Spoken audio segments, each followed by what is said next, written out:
Good morning, my dear students. Welcome to this class. Today we are going to discuss about demographic dividend.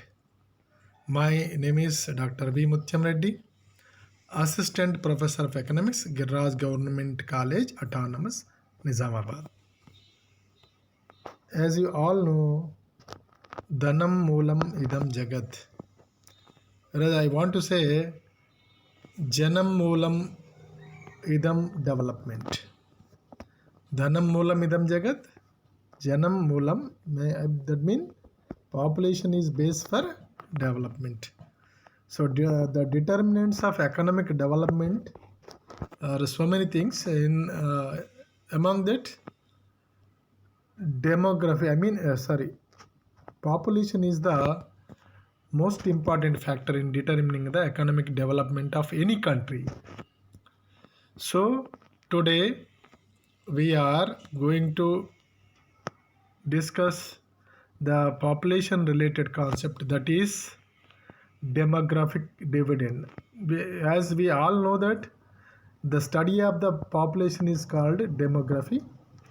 So today demographic dividend, we all are aware that dividend, so in general term, dividend means the companies which earn profits, they will distribute the profit to the shareholders, that is called dividend.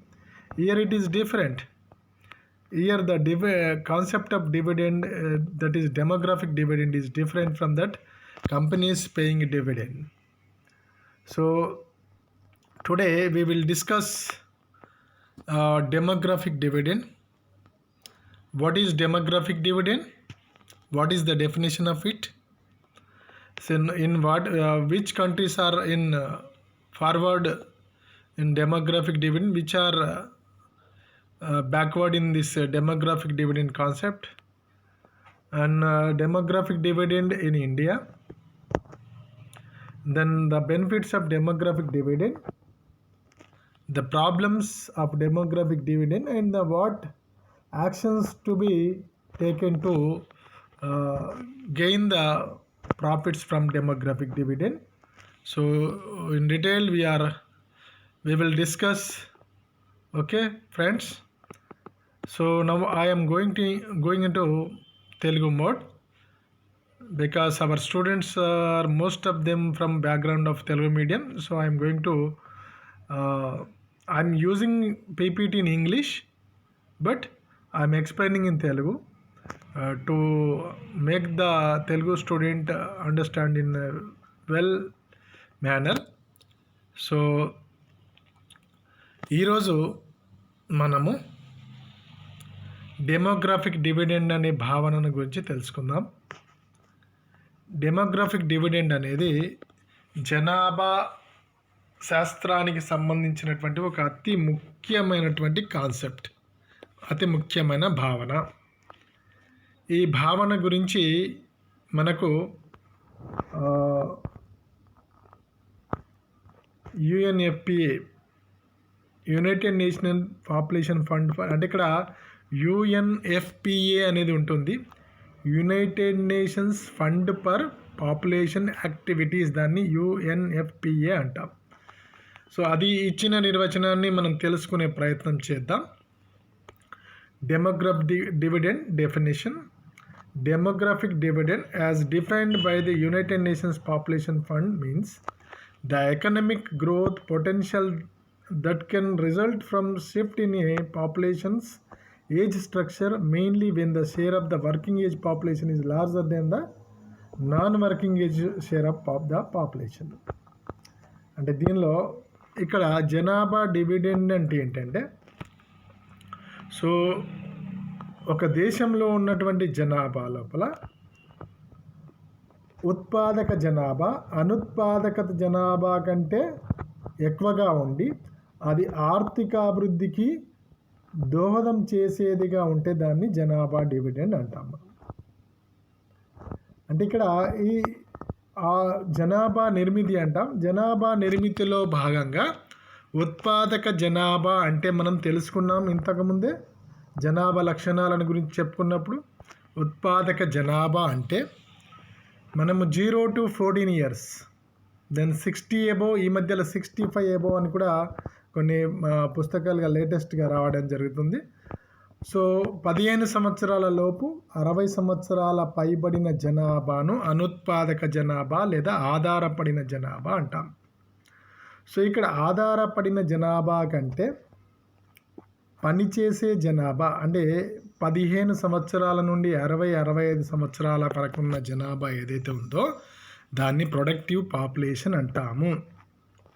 ఈ విధంగా ఏదైనా ఒక దేశంలో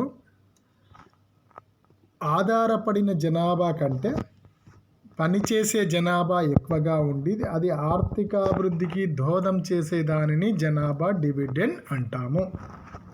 దీన్ని ఇంకో విధంగా చెప్పాలంటే, in other words, it's a Boost in economic productivity that occurs when there are growing number of people in the workforce relatively to the number of dependents. UNFPA stated that a country with both increasing number of young people and declining fertility has the potential to reap a demographic dividend. So దీనిలో ఒక దేశంలో ఆర్థిక ఉత్పాదకత పెరుగుతుంది ఎప్పుడంటే పనిచేసే జనాభా అనేది ఆధారపడిన జనాభా కంటే ఎక్కువగా ఉండడము, అదేవిధంగా ఆ దేశంలో జనాభా పెరుగుతూ ఉండి పునరుత్పత్తి రేటు తగ్గుతూ ఉండి, పునరుత్పత్తి రేటు మరియు శిశుమరణాల రేటు తగ్గుతూ ఉండి ఆ పెరిగినటువంటి జనాభా దేశం యొక్క ఉత్పాదక కార్యకలాపాలకు దోహదం చేసేదిగా ఉంటే దాన్ని డెమోగ్రఫిక్ డివిడెండ్ అంటాము. మనము మామూలుగా జనరల్గా చెప్పాలంటే పనిచేసే వాళ్ళు ఎక్కువ శాతంలో ఉన్నప్పుడు ఆ దేశానికి, ఆ దేశ అభివృద్ధికి దోహదం చేస్తుంది. దేశాభివృద్ధి ఎక్కువగా ఉంటుంది పనిచేసే జనాభా ఎక్కువగా ఉంటే న్యాచురల్గా. So approximately 1.8 billion people between 10 and 24 years old exist in the world today, the highest total number of young people than ever before. According to the UN Population Fund, this number is expected to increase until 2070. So దీంట్లో ఇక్కడ మనకు 1.8 billion అంటే 180 కోట్ల మంది ప్రజలు 10 సంవత్సరాల నుండి 24 సంవత్సరాల వయస్సు కలిగిన వాళ్ళు ఉన్నారు ప్రపంచంలో ఈరోజు. అంటే ఇక్కడ ఇది ఇప్పటి వరకు ప్రపంచంలో అత్యధిక యువ జనాభా అంటే యువకులు అధికంగా కలిగింది. ఇంతకుముందు కంటే ఎప్పుడు కంటే కూడా ఇదే ఎక్కువ. UNFPA ప్రకారము ఇది ఎప్పటి వరకు పెరుగుతూ ఉంటుంది అంటే 2070. ఇప్పుడు మనం 2020లో ఉన్నాం. ఇంకో 50 సంవత్సరాల వరకు ప్రపంచవ్యాప్తంగా ఈ యొక్క యంగ్ పాపులేషన్ అనేది పెరుగుతూ ఉంటుంది. UNFPA stated that by the middle of this century, the population of the least developed countries will have doubled in size, adding 14 million young people to the working age population each year. So దీనిలో అంటే ఎప్పుడైతే మనం 0 to 14 years అనేది పిల్లల అన్నామో వాళ్ళు 15 yearsలకు enter అయితే 15 సంవత్సరాలు వచ్చేసే వాళ్ళు ఉత్పాదక జనాభాలో కలుస్తారు. ఈ విధంగా ఈ శతాబ్దము సగం వరకే అంటే ఈ యొక్క 1950 ఆ ప్రాంతానికల్లా అంటే ఇక్కడ లీస్ట్ డెవలప్డ్ అంటే వెనుకబడిన లేదా తక్కువ అభివృద్ధి చెందిన దేశాలు అనేవి ఏవైతున్నాయో వాటి యొక్క జనాభాను డబుల్ అయిపోయింది. ఈ దేశాలు 14 million అంటే 1,40,00,000 యువకులను ప్రతి సంవత్సరము ఈ యొక్క జనాభాకు యాడ్ చేస్తున్నాయి. అయితే ఇక్కడ యువకుల జనాభా పెరగడం, పనిచేసే జనాభా పెరగడం అనేది ఆర్థిక వ్యవస్థకు మంచిదే. కానీ ఎప్పుడు వాటిని మనము ఉపయోగించుకోవాలి. ఆ యువకులను ఉపయోగించుకోగలిగితే ఓకే. ఏ విధంగానైతే ఒక కత్తిని మనం ప్రొడక్టివ్ వేలో ఉపయోగించుకోవచ్చు, లేదంటే అది అన్ప్రొడక్టివ్ అంటే ఇక్కడ నష్టం చేసే ఛాన్స్ కూడా ఉంటుంది. The shortage of financial resources will make it difficult to maintain, let alone increase spending on health, education and nutrition. So ఇక్కడ వారి యొక్క ఆరోగ్య పరిస్థితులు లేదా పౌష్టికాహారం తీసుకోవడం జరగకుండా కేవలం జనాభా పెరిగితే, అంటే జనాభా సామర్థ్యము పెరగకుండా కేవలం జనాభా పెరిగితే ఆ పెరిగినటువంటి జనాభాను మనం ఉపయోగించుకోలేకపోతే అది ఆ దేశానికి నష్టదాయకంగా పరిణమిస్తుంది. ఏ దేశంలో ఆ విధంగా ఉంటే ఆ విధంగా. కాబట్టి ఇక్కడ జనాభా పెరగడము, యువ జనాభా పెరగడము లేదా పనిచేసే జనాభా పెరగడం అనేది దానిని ఉపయోగించుకోవడానికి కావాల్సినటువంటి ఆర్థిక వనరులు ఉండాలి. అంటే ఆ ఆర్థిక వనరుల సహాయంతో ఆ దేశంలో ఉన్నటువంటి డెమోగ్రాఫిక్ డివిడెండ్ ఉత్పాదక జనాభాను ఉపయోగించుకోగలిగి ఉండాలి. అంటే వారి యొక్క ఆరోగ్యము మరియు విద్య పైన మరియు పౌష్టికాహారం పైన ఆ దేశాలు ఖర్చు చేయాలి. అప్పుడే విద్యావంతులైన వాళ్ళు నైపుణ్యం పొంది ఉంటారు, ఆరోగ్యంగా ఉన్న వాళ్ళు సామర్థ్యాన్ని కలిగి ఉంటారు.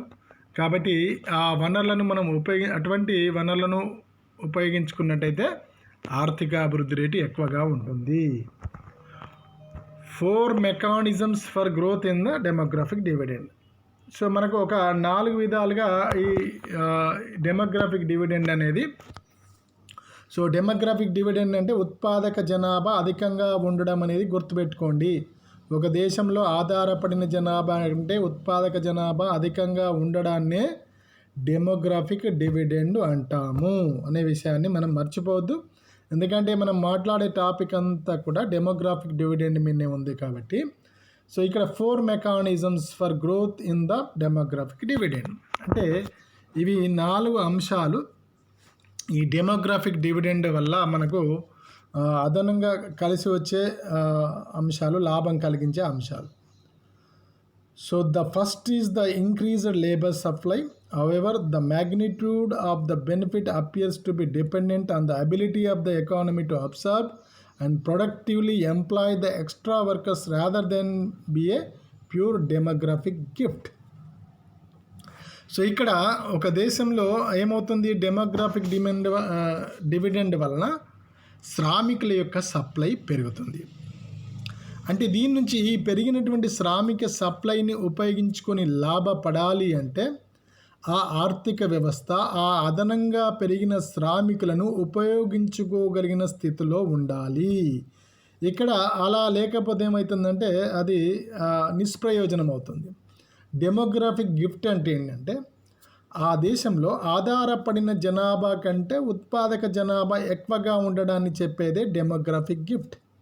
సో ఆ గిఫ్ట్ కాస్త వృధా అయిపోతుంది, గిఫ్ట్ అనేది నిష్ప్రయోజనంగా మారిపోతుంది. The first is the increased labor supply. However, the magnitude of this benefit appears to be dependent on the ability of the economy to absorb and productively employ the extra workers rather than be a pure demographic gift. So ఇక్కడ అంటే ఆ దేశంలో ఈ అదనంగా వచ్చినటువంటి శ్రామికుల యొక్క సప్లైని ఆ ఆర్థిక వ్యవస్థ ఉపయోగించుకోగలిగిన సామర్థ్యాన్ని కలిగి ఉందా, అబ్సార్బ్ అంటే ఉపయోగించుకోగలిగిన సామర్థ్యం ఉందా, వాళ్ళను ప్రొడక్టివ్గా అంటే వాళ్ళ ఉత్పత్తికి దోహదపడే విధంగా వాళ్ళను ఉపయోగించుకోగలిగితే అప్పుడు దానివల్ల బెనిఫిట్ కలుగుతుంది అదనంగా పెరిగినటువంటి శ్రామిక సప్లై వల్ల. ఇక రెండవది, the second mechanism is the increase in savings. As the number of dependents decreases, individuals can save more. This increase in national savings rate increases the stock of capital in developing countries already facing shortage of capital and leads to higher productivity as the accumulated capital is invested. అంటే అర్థం ఏంటంటే రెండవది ఏంది, ఇక్కడ పొదుపు మొత్తాలు పెరుగుతాయి. So పొదుపు మొత్తాలు పెరగడానికి కారణం ఏంటి అంటే, ఒకటి నంబర్ ఆఫ్ డిపెండెంట్స్ అంటే ఆధారపడిన జనాభా తగ్గితే ఆటోమేటిక్గా ఖర్చు తగ్గుతుంది. ఒక ఇంటి లోపల ఉదాహరణకి ఒక ఇంటిలో ఉన్నటువంటి పిల్లల సంఖ్య తక్కువగా ఉంది, అదేవిధంగా ఆ ఇంటిలో ఉన్నటువంటి వృద్ధుల సంఖ్య కూడా తక్కువగా ఉంది అనుకోండి, వాళ్ళ కోసం చేసే ఖర్చు తగ్గుతుంది. అంటే వాళ్ళ అవసరాల కోసము వాళ్ళ బాగోగుల కోసం చేసే ఖర్చు తగ్గుతుంది. ఖర్చు తగ్గినప్పుడు ఆదాయంలో నుంచి ఖర్చు తగ్గుతుంది అంటే మిగిలేది ఎక్కువగా ఉంటుంది కాబట్టి పొదుపు ఎక్కువగా ఉంటుంది. అదేవిధంగా ఇక్కడ పొదుపు మొత్తాలు పెరిగితే ఒక వ్యక్తిగత కుటుంబంలో పొదుపు మొత్తం పెరిగిందనుకోండి, అదేవిధంగా దేశం మొత్తం మీద ప్రొడక్టివ్ పాపులేషన్ ఎక్కువగా ఉండి అన్ప్రొడక్టివ్ పాపులేషన్ అంటే డిపెండెంట్ పాపులేషను తక్కువగా ఉన్నప్పుడు వాళ్ళ మీద చేసే ఖర్చులు తగ్గడం వల్ల ఈ మొత్తం దేశం లోపల పొదుపు మొత్తాలు పెరుగుతాయి.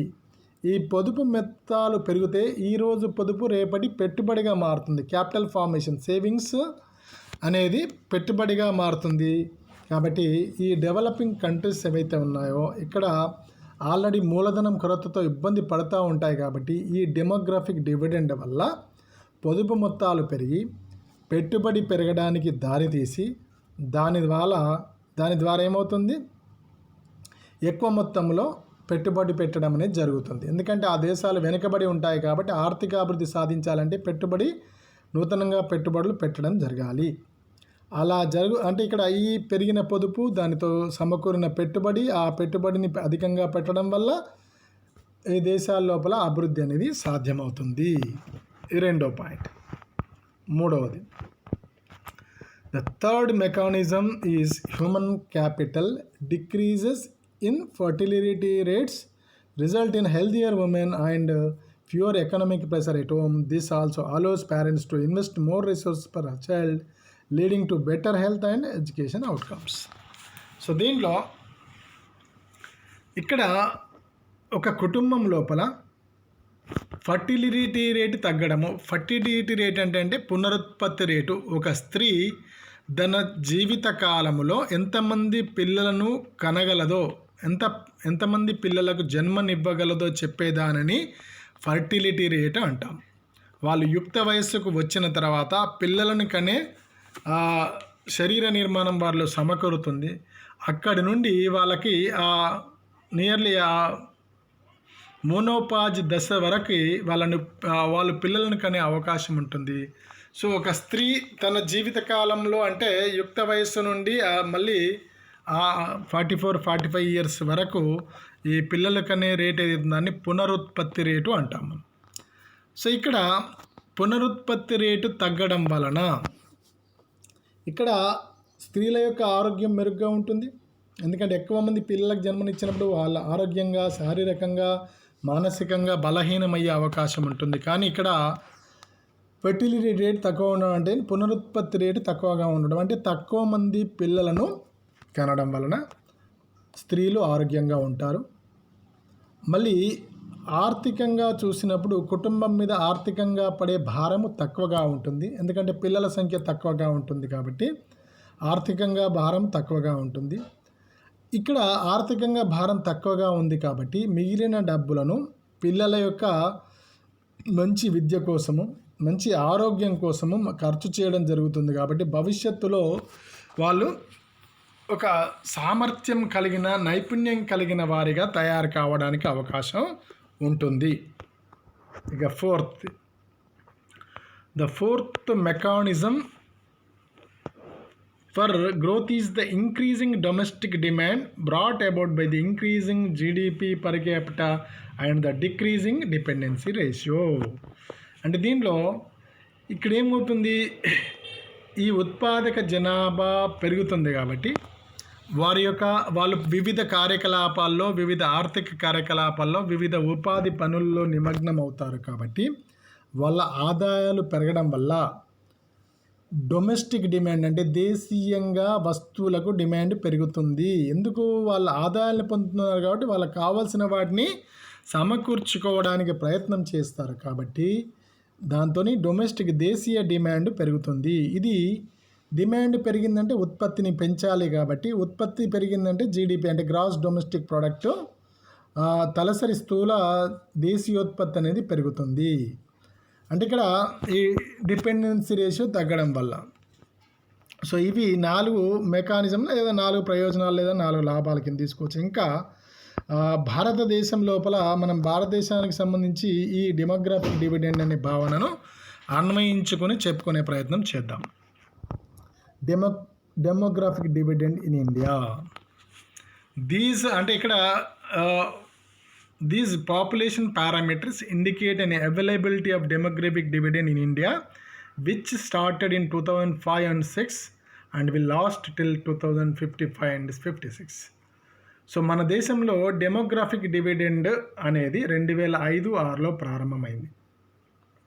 అంటే అర్థమైంది 2005-6లో ప్రారంభమైంది 2055 వరకు. అంటే ఇప్పుడు ప్రజెంట్ ఈ రోజు నుంచి తీసుకున్న ఇంకో 35-36 సంవత్సరాలు డెమోగ్రాఫిక్ డివిడెండ్ అనేది కొనసాగుతుంది భారతదేశంలో. అంటే ఇక్కడ అంటే అర్థం ఏంటి, భారతదేశంలో ఆధారపడిన జనాభా కంటే పనిచేసే జనాభా ఎక్కువగా ఉండడం అనేది 2005-6 నుండి స్టార్ట్ అయిపోయింది. సో దానితోని మనము ఇది ఎప్పటి వరకు కొనసాగుతుంది ఈ విధంగా అంటే ఉత్పాదక జనాభా, పనిచేసే జనాభా ఎక్కువగా ఉండడము, యువ జనాభా ఎక్కువగా ఉండడము అనేది అంటే 2055-56 వరకు ఉంటుంది. సో అక్కడి వరకు మనం జనాభా డివిడెండ్ దశలో ఉంటాం మనం. అంటే మనకు మేలు చేసే దశ అనేది ఉంటుంది జనాభా అనేది.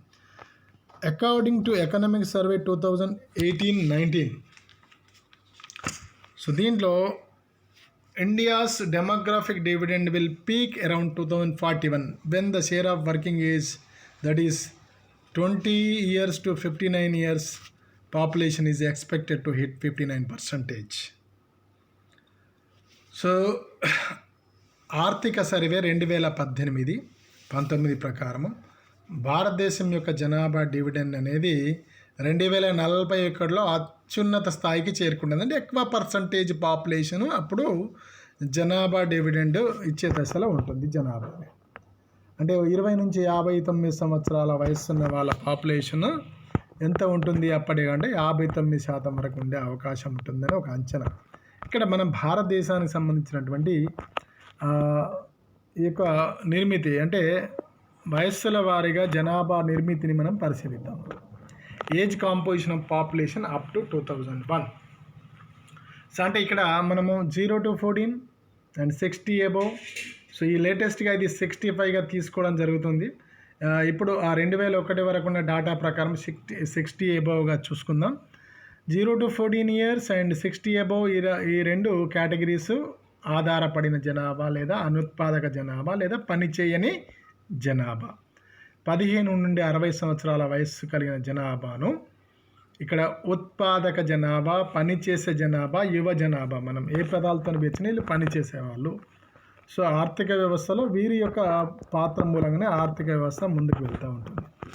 సో మనం గమనించినట్టయితే మన దేశం లోపల 1911 లోపల ఈ పర్సంటేజ్ చూసినట్టయితే రెండింటిని కలిపితే సో ఎక్కువగా ఉంది. అప్పుడు 38.8 దెన్ 1% 39.9. సో అక్కడ ఎక్కువ ఉంది.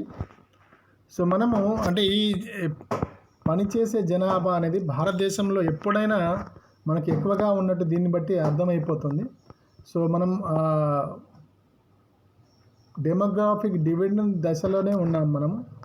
సో ఇక్కడ అప్పుడున్నటువంటి దాని లోపల మన దగ్గర నిరక్షరాస్యులు చాలా ఎక్కువ మంది కాబట్టి వాళ్ళకి సరైన నైపుణ్యాలు లేక వ్యవసాయ రంగం మీదనే ఎక్కువగా ఆధారపడి ఉండడం మూలంగా మన దేశము మనకు అనిపిస్తుంది. అది ఇక్కడ జనాభా డివిడెండ్ పరంగా చూస్తే ఎక్కువ శాతం జనాభా అనేది ప్రొడక్టివ్ పాపులేషన్గా ఉంది కదా, మన దేశం ఎందుకు వెనుకబడి ఉంది, ఎంతగా అభివృద్ధి సాధించలేదు ఎందుకు అంటే మన దేశము వ్యవసాయ రంగ ప్రాధాన్యత కలిగి ఉంది కాబట్టి అక్కడి నుంచి మనం ఇప్పుడు ట్రాన్సిషన్ జనాభా పరిణామ దశలో వచ్చేస్తున్నాం కాబట్టి అక్కడ ఎప్పుడైతే ఈ స్కిల్డ్ అంటే నైపుణ్యము సామర్థ్యము కలిగినటువంటి జనాభా మాత్రమే ఆర్థికాభివృద్ధికి ఎక్కువగా దోహదం చేస్తుంది. కాబట్టి మన దగ్గర 2001లో చూసినట్టయితే ఇది చూడండి 38.8 నుండి 1981 వరకే 39.7కి పిల్లల శాతం. అదేవిధంగా 2001 నాటికి 37.3%గా ఉంది. అంటే ఇది జననాల రేటు తగ్గడం వల్ల సాధ్యమవుతుంది. ఈ 0 to 14 ఇయర్స్లో ఉన్నటువంటి జనాభా తగ్గడం అంటే జననాల రేటు తక్కువగా ఉండడం వల్ల సాధ్యమవుతుంది.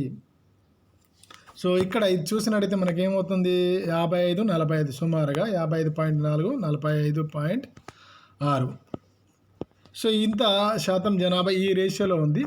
సో ఇక్కడ మనం ఆల్రెడీ ఒకవేళ భారతదేశం అనేది జనాభా డివిడెండ్ దశలో ఉన్నామని చెప్పొచ్చు. సో ఇండియాస్ ఇక్కడ ఒక్కొక్క అంచనాలు ఒక్కొక్క సోర్స్ ఆఫ్ డాటాను బట్టి కొంచెం వేరియేషన్స్ వస్తూ ఉంటాయి.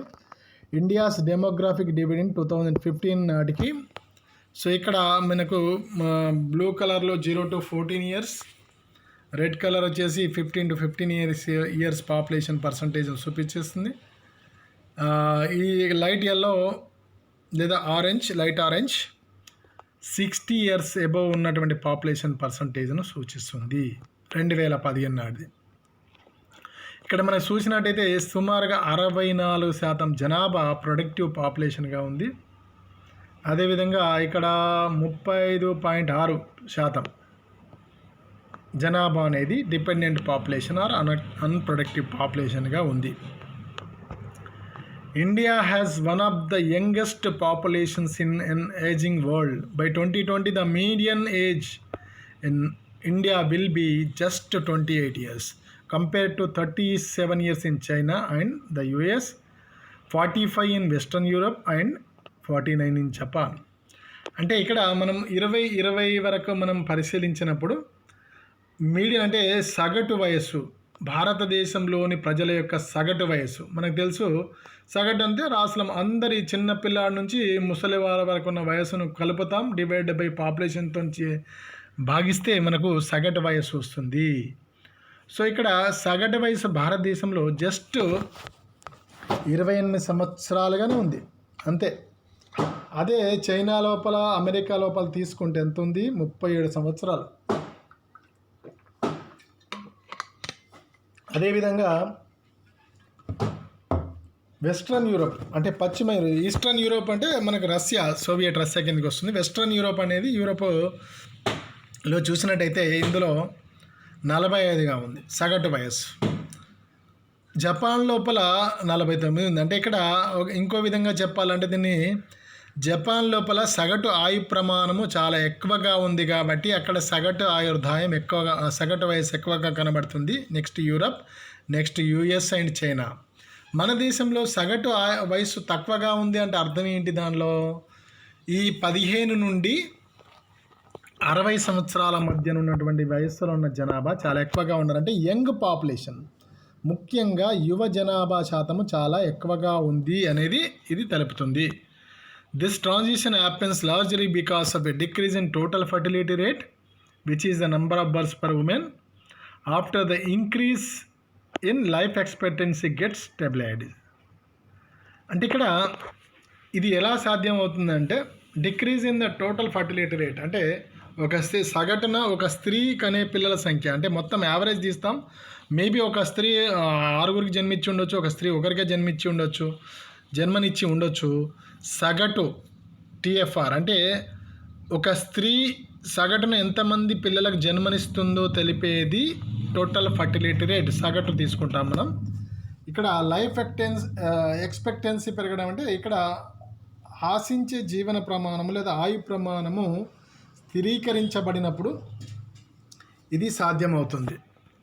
ఇలాంటి ట్రాన్సిషన్ అనేది మనకు సాధ్యమవుతుంది. ఇక benefits of demographic dividend in India. So better economic growth brought about by increased economic activities due to higher working age population and lower dependent population. It will be channelized in the following ways. So ఇక్కడ ఇవి మనం లాభాల గురించి వస్తున్నాం. ఒకటి increase labour force. So యువ జనాభా పెరగడం వల్ల పనిచేసే శ్రామిక జనాభా పెరుగుతుంది. పనిచేసే శ్రామిక జనాభా పెరగడం వల్ల దాంతో ఏమవుతుంది? ఆ జనాభాను గనక ఉపయోగించుకోగలిగిన దేశాలు మనం ఉపయోగించుకోగలిగితే దాని ద్వారా ఆర్థికాభివృద్ధి రేటు ఎక్కువగా ఉంటుంది. ఆర్థికాభివృద్ధి రేటు పెరగడానికి దోహదపడుతుంది ఈ యొక్క పెరిగినటువంటి జనాభా. అంటే ఇది జనాభా డివిడెండ్ వల్ల కలిగే లాభము. Increased physical space. సో ప్రభుత్వానికి ఇక్కడ ఆర్థికాభివృద్ధి జరుగుతుంది కాబట్టి జరగడం వల్ల ప్రజల యొక్క ఆదాయాలు పెరుగుతాయి. ప్రజల ఆదాయాలు పెరగడం వల్ల ప్రజల వద్ద నుండి పొదుపు మొత్తాలు పెరుగుతాయి, ప్లస్ ప్రజలు ప్రభుత్వానికి చెల్లించే పన్నుల రూపంలో కూడా ఆదాయం పెరుగుతుంది. కాబట్టి ప్రభుత్వానికి కూడా ఆదాయం పెరగడం వల్ల ప్రభుత్వం వివిధ అభివృద్ధి కార్యక్రమాల మీద ఖర్చు పెడుతుంది. కాబట్టి ఆర్థిక అభివృద్ధి రేటు ఎక్కువగా ఉండే అవకాశం ఉంటుంది. Rise in women's work force.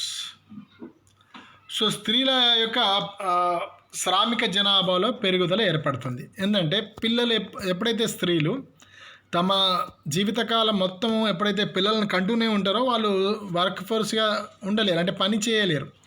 ఎప్పుడైతే ఒకరు ఇద్దరు పిల్లలతో సంతానానికి పరిమితం అయిపోతారో వాళ్ళు కూడా ఈ యొక్క వర్క్ ఫోర్స్లో స్త్రీల యొక్క పనిచేసే జనాభాలో భాగమవుతారు. కాబట్టి సో ఇక్కడ ఏమంటున్నాం మనము, జననాల రేటు తగ్గడము వల్ల యువ జనాభా పెరగడం ఏదైతే ఉందో అది మనం డివిడెండ్ అన్నాం, డెమోగ్రాఫిక్ డివిడెండ్.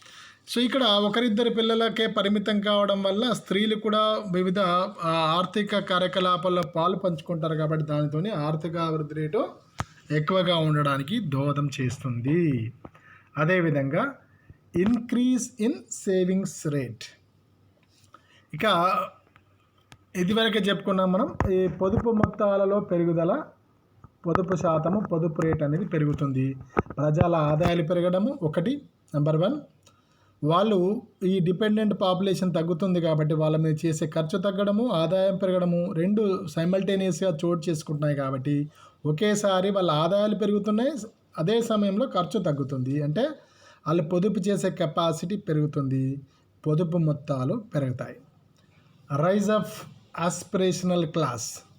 సో ఇక్కడ ఒక మధ్యతరగతి వర్గం అనేది, ఆదాయాన్ని సంపాదించే ఒక మధ్యతరగతి వర్గం అనేది నూతన మధ్యతరగతి వర్గం ఆవిర్భవించడం వల్ల దేశం లోపల వినియోగ ప్రవృత్తి పెరిగి పశు సేవలకు డిమాండ్ పెరిగి ఆ డిమాండ్ని తీర్చడంలో భాగంగా ఉత్పత్తిని పెంచాల్సి రావడం వల్ల ఆర్థిక వ్యవస్థ మరింత ముందుకు వెళ్తుంది. నెక్స్ట్ దీని కంటిన్యూషన్లో rapid industrialisation and urbanisation. So దీనిలో ర్యాపిడ్ ఇండస్ట్రియలైజేషన్ అంటే శీఘ్రగతిన పారిశ్రామికాభివృద్ధి మరియు పట్టణీకరణ. ఈ యొక్క అంటే ఇక్కడ పెరిగినటువంటి శ్రామిక శక్తిని ఉపయోగించుకొని వివిధ పరిశ్రమలను స్థాపించడం వల్ల, వివిధ సంస్థలు స్థాపించడం వలన పారిశ్రామికీకరణ అనేది వేగవంతంగా జరుగుతుంది. అంటే శ్రామిక సప్లై ఎక్కువగా ఉండడము, శ్రామికులు తక్కువ ధరలకే నాణ్యమైన వాళ్ళు లభించడం వల్ల వేగంగా పారిశ్రామికాభివృద్ధి జరుగుతుంది. మరియు ఇక్కడ పారిశ్రామికాభివృద్ధి జరగడము మరియు ఇక్కడ సాధారణంగా పరిశ్రమలన్నీ కూడా పట్టణాల చుట్టూగా ఎక్కువగా కేంద్రీకృతం కావడం వల్ల అక్కడనే ప్రజల యొక్క నివాసాలు పెరుగుతాయి. కాబట్టి అర్బనైజేషన్ అంటే పట్టణీకరణ, అంటే పట్టణాలలో నివసించే జనాభా శాతం కూడా పెరుగుతుంది. ఈ పట్టణాలలో నివసించే జనాభా శాతం పెరగడాన్ని మనము ఆర్థిక అభివృద్ధికి సూచికగా కూడా చెప్తాం. మన దేశంలో ప్రస్తుతం సుమారుగా 32% జనాభా పట్టణాలలో నివసిస్తున్నారు. 68%, ఇది సుమారు ఫిగర్స్, ఇక్కడ 69 పాయింట్ సంథింగ్ ఉంది, రౌండ్ చేసి చెప్తున్నాం. 68% గ్రామీణ ప్రాంతాలలో, 32% సుమారుగా జనాభా పట్టణ ప్రాంతాలలో నివసించడం జరుగుతుంది. ఇది అంటే ఇక్కడ ఈ డెమోగ్రాఫిక్ డివిడెండ్ వలన వేగంగా పరిశ్రమలు అభివృద్ధి చెందడము మరియు పట్టణీకరణ పెరగడం అనేది జరుగుతుంది. ఇది ఆర్థిక అభివృద్ధికి పాజిటివ్ సిగ్నల్గా మనం భావిస్తాం. Rice in work force. So అంటే పనిచేసే ఫోర్స్ పెరగడం అన్నట్టు, అంటే శ్రామిక శక్తిలో పెరుగుదల. రిపీట్ అయింది పాయింట్. పనిచేసే శ్రామికుల సంఖ్య లోపల పెరుగుదల ఏర్పడుతుంది. ఎందుకంటే ఉత్పాదక జనాభా అయినటువంటి 15 నుండి 60 సంవత్సరాల మధ్యలో ఉన్నటువంటి జనాభా పెరుగుతుంది. కాబట్టి దీనివల్ల ఎక్కువ జనాభా అనేది అందుబాటులోకి వస్తుంది పని చేయడానికి. Effective policy making. ఈ జనాభా డివిడెండ్ను ఉపయోగించుకొని అభివృద్ధిని సాధించడానికి ఆయా దేశాల ప్రభుత్వాలు, ముఖ్యంగా మన దేశ ప్రభుత్వము సరి అయినటువంటి ప్రణాళికను రూపొందించి అమలు పరచడం వల్ల ఈ పెరిగినటువంటి జనాభాను ఉత్పాదక కార్యకలాపాల్లో ఉపయోగించుకోవడానికి అంటే ఎఫెక్టివ్ సమర్థవంతమైనటువంటి విధి విధానాలను రూపొందించుకోవడానికి ఉపయోగపడుతుంది, తోడ్పడుతుంది. ఇక challenges associated with demographic dividend. ఇక జనాభా డివిడెండ్ వల్ల ఎదురయ్యే సవాళ్ళు. ఫస్ట్ది ఇక్కడ జనాభాను మనం చెప్పాం కదా, ఒక దేశంలో ఉన్న జనాభా అనేది అధిక జనాభానా అల్ప జనాభానా అనేది కాదు. ఆ దేశంలో ఉన్న జనాభా మొత్తాన్ని ఉత్పాదకంగా ఆ దేశంలో ఉన్న శ్రమ మూలధనము ప్రకృతి వనాలు ఉపయోగించుకొని ఉత్పాదకంగా ఎప్పుడైతే ఉపయోగించుకోగలుగుతామో అప్పుడు ఆర్థిక అభివృద్ధి రేటు చాలా ఎక్కువగా ఉంటుంది. ఉపయోగించుకోగలిగితే ఎక్కువ ఉంటుంది, ఉపయోగించుకోలేకపోతే అది గుదిబండగా మారిపోతుంది. అంటే ఆర్థిక అభివృద్ధికి ప్రధాన అవరోధము అదే జనాభా ఆర్థిక అభివృద్ధికి అవరోధంగా మారిపోతుంది. కాబట్టి ఇందులో ఈ జనాభా డివిడెండ్ వల్ల ఎదురయ్యే సవాళ్ళు అసిమెట్రిక్ డెమోగ్రఫీ. అంటే ఈ జనాభా పెరుగుదల అనేది సరియైన విధంగా లేకపోవడం. అంటే ఏంటి, పనిచేసే జనాభా అనేది సాధారణంగా భారతదేశంలో కొన్ని వెనుకబడిన రాష్ట్రాల లోపల ఎక్కువగా ఉంది. అంటే ఇక్కడ పనిచేసే జనాభా ఎక్కువగా ఉంది, కానీ అవి ఆర్థికంగా వెనుకబడిన స్థితిలో ఉన్నాయి. వెనుకబడిన రాష్ట్రాలలోనే మనకు ఈ డెమోగ్రాఫిక్ డివిడెండ్ ఎక్కువగా కనబడుతుంది. కాబట్టి ఆయా రాష్ట్రాల్లో ఉన్నటువంటి ఈ డెమోగ్రాఫిక్ డివిడెండ్ అంటే ఉత్పాదక జనాభాను ఉపయోగించుకోలేకపోవడం మూలంగా అది ఆయా రాష్ట్రాలు మరింత వెనుకబాటుకు లోను కావడానికి, మొత్తం మీద దేశం అనేది ఆర్థికంగా వెనుకబాటుతనానికి లేదా ఆర్థిక అభివృద్ధికి అవరోధంగా పరిణమిస్తుంది. సో అంటే ఇక్కడ మిగతా రాష్ట్రాల లోపల కంటే వెనుకబడిన రాష్ట్రాల్లోనే ఈ జనాభా అంటే సరిగా లేకపోవడం. అసిమెట్రిక్ డెమోగ్రఫీ అంటే జనాభా పెరుగుదల అనేది సరైన విధంగా సిమెట్రిక్ అంటే సరైన విధంగా, అసిమెట్రిక్ అంటే సరైన విధంగా లేకపోవడం. జనాభా పెరుగుదల అంటే కొన్ని రాష్ట్రాల్లో ఎక్కువగా, కొన్ని రాష్ట్రాల్లో తక్కువగా. ఏ రాష్ట్రాలు అయితే వెనుకబడి ఉన్నాయో ఆ రాష్ట్రాలనే ఎక్కువగా డెమోగ్రాఫిక్ డివిడెండ్ ఉండడం అనేది ఆ రాష్ట్రాలు, వెనుకబడిన రాష్ట్రాలు ఆ జనాభాను ఉపయోగించుకోలేని స్థితిలో ఉండడాన్ని తెలియజేస్తాయి. Lack of skills. సో ఇందులో నైపుణ్యాలు కొరవడం. అంటే ఇక్కడ ఈ పెరిగినటువంటి జనాభాను, ఉత్పాదక జనాభాను మనకు చూసినట్టయితే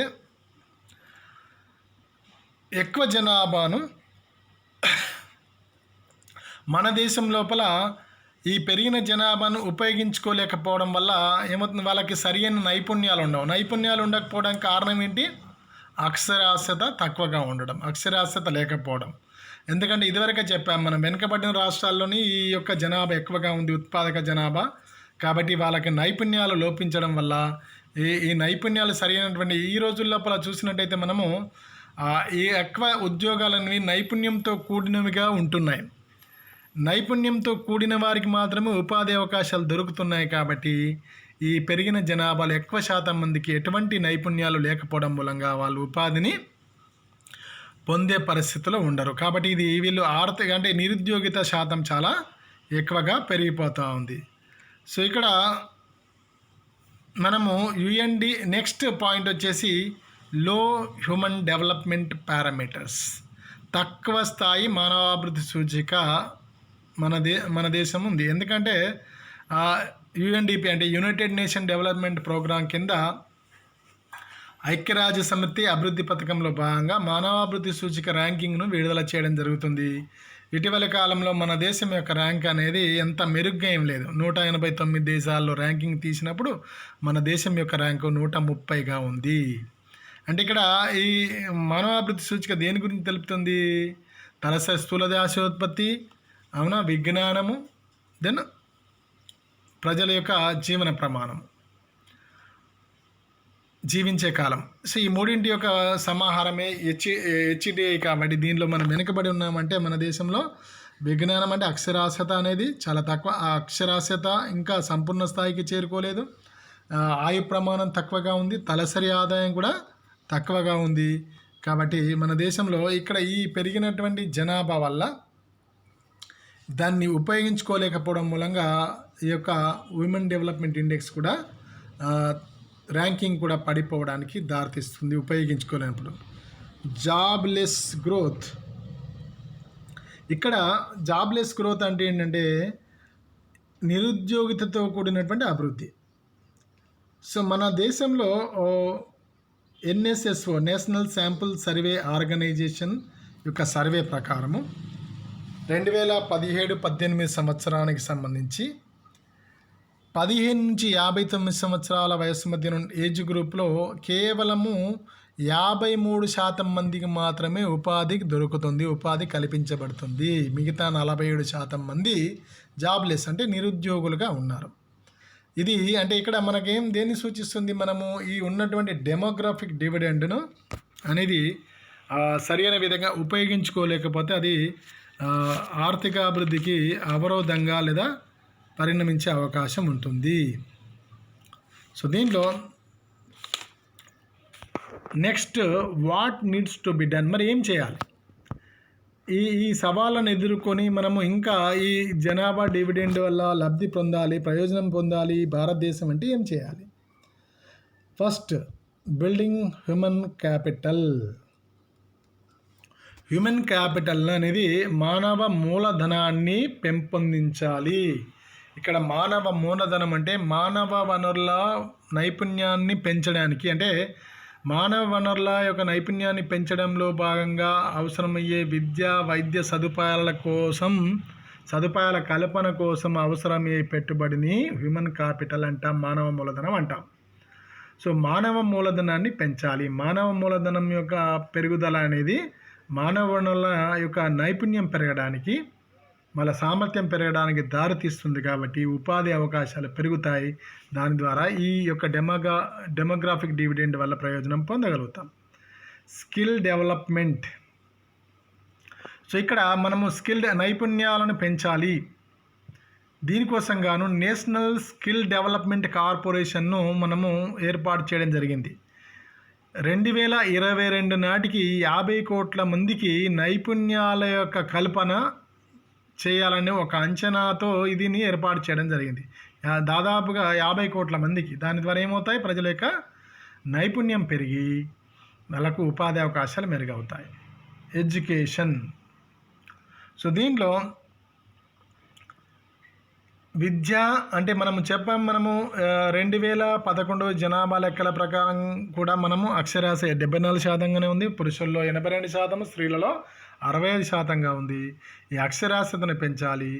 అదేవిధంగా అకాడమిక్ ఇండస్ట్రీ రిలేషన్స్ అంటే ఇక్కడ విద్యా సంస్థలకు మరియు పరిశ్రమల మధ్య అనుసంధానం అనేది ఏర్పాటు చేయాలి. అలా చేసినట్టయితే ఈ యొక్క ఉన్న వనరులను ఉపయోగించుకోవడం సాధ్యమవుతుంది. అదేవిధంగా ఇటీవలి కాలంలో హయ్యర్ ఎడ్యుకేషన్ ఫైనాన్స్ ఏజెన్సీని ఏర్పాటు చేయడం కూడా ఈ దిశగా పడిన ఒక ముందడుగని చెప్పవచ్చు. తర్వాత నెక్స్ట్ ఆరోగ్య సదుపాయాల మీద. సో ఇటీవలి కాలంలో భారత ప్రభుత్వం ప్రవేశపెట్టినటువంటి ఆయుష్మాన్ భారత్ స్కీమ్ వల్ల కూడా ప్రజల ఆరోగ్యాలు మెరుగుదలకు తీసుకున్నటువంటి ఒక అద్భుతమైన చర్యగా మనం చెప్పొచ్చు. అదేవిధంగా నేషనల్ హెల్త్ ప్రొటెక్షన్ స్కీమ్, జాతీయ ఆరోగ్య సంరక్షణ పథకాన్ని కూడా ప్రవేశపెట్టడం జరిగింది. దీనికి తోడు సమర్థవంతంగా ఇంటిగ్రేటెడ్ చైల్డ్ డెవలప్మెంట్ స్కీమ్ను అమలు చేసినట్టు సమగ్ర స్త్రీ అభివృద్ధి పథకం అంటే శిశు అభివృద్ధి పథకము ఏదైతే ఉందో దీనిని సమర్థవంతంగా ఇంప్లిమెంట్ చేసినట్టయితే దీనివల్ల ఈ యొక్క డెమోగ్రాఫిక్ డివిడెండ్ వల్ల మనము లాభాన్ని పొందవచ్చు. అదేవిధంగా జాబ్ క్రియేషన్ అనేది మనకు అంటే ఇప్పుడున్నటువంటి డెమోగ్రాఫిక్ డివిడెండ్ను మనం పూర్తి స్థాయిలో ఉపయోగించుకోవాలంటే ప్రతి సంవత్సరము 10 మిలియన్ల ఉద్యోగాలు అంటే కోటి ఉద్యోగాలు, 10 మిలియన్ అంటే కోటి ఉద్యోగాలను మనము క్రియేట్ చేయాలి. క్రియేట్ చేసినట్టయితేనే మన దేశంలో ఏదైతే అందుబాటులోకి వస్తున్న యువ జనాభా ఉందో దాన్ని ఉపయోగించుకోగలుగుతాము. లేదంటే నిరుద్యోగులుగా ఉన్నారంటే వాళ్ళు దేశానికి భారంగా మారిపోయినట్టే. అదేవిధంగా ఈజ్ ఆఫ్ డూయింగ్ బిజినెస్లో ఈ మధ్యలో మన ర్యాంకు చాలా మెరుగుపడింది. అంటే సులభంగా వ్యాపారం చేసుకునే దేశాల జాబితాలో భారతదేశం యొక్క ర్యాంకు ఇటీవలి కాలంలో చాలా మెరుగుపడింది. ఇది ఒక శుభ సూచకము. అదేవిధంగా ఇటీవలి కాలంలో స్టార్టప్, మేక్ ఇన్ ఇండియా, ఈ మధ్య కాలంలో ఈ కరోనా